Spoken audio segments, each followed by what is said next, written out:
You know, on the range, I always try a variety of different clubs, different distances. You always talk about practicing when you're uncomfortable, and I think that's the area that it's easy to go to. This is a lob wedge. If I had a 85-yard shot, that's about my normal full lob wedge, and just keep hitting them towards a pin, 50 shots. Anyone can do that. That's the comfortable yardage.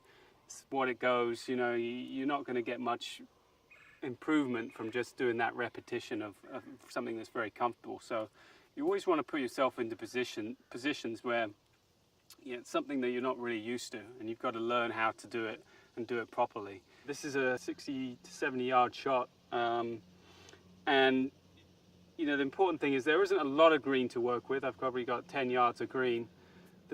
The thing I always think about here is trajectory. You want this ball coming out reasonably low. You don't want to get the club stuck in the ground where it pops up so much and you lose spin. You want this coming out fizzing, kind of low trajectory that has one big skip and then really holds and sticks.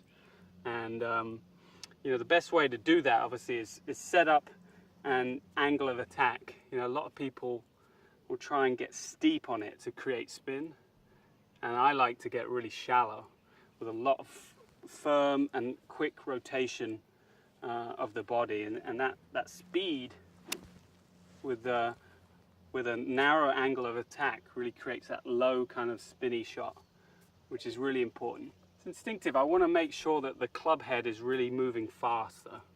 I don't want to ever feel like it's a really slow long shot.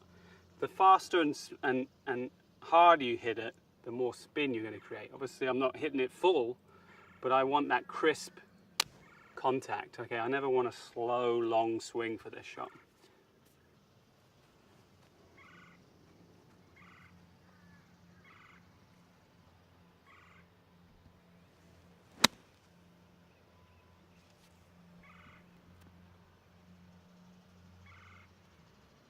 Pretty good.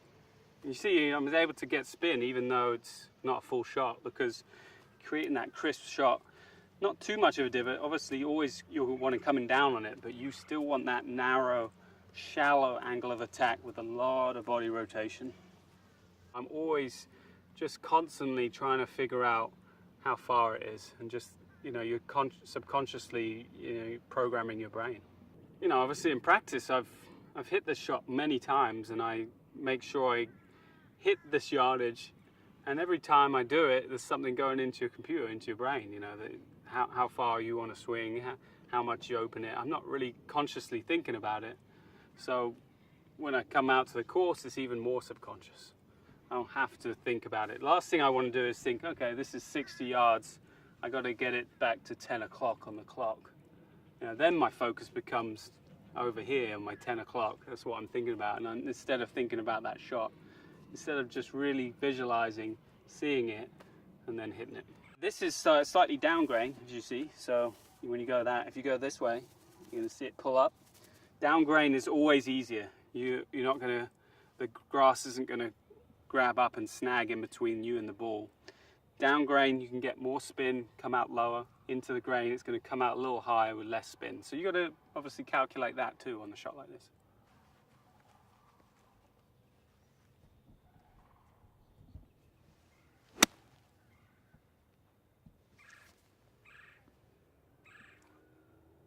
Oh, good.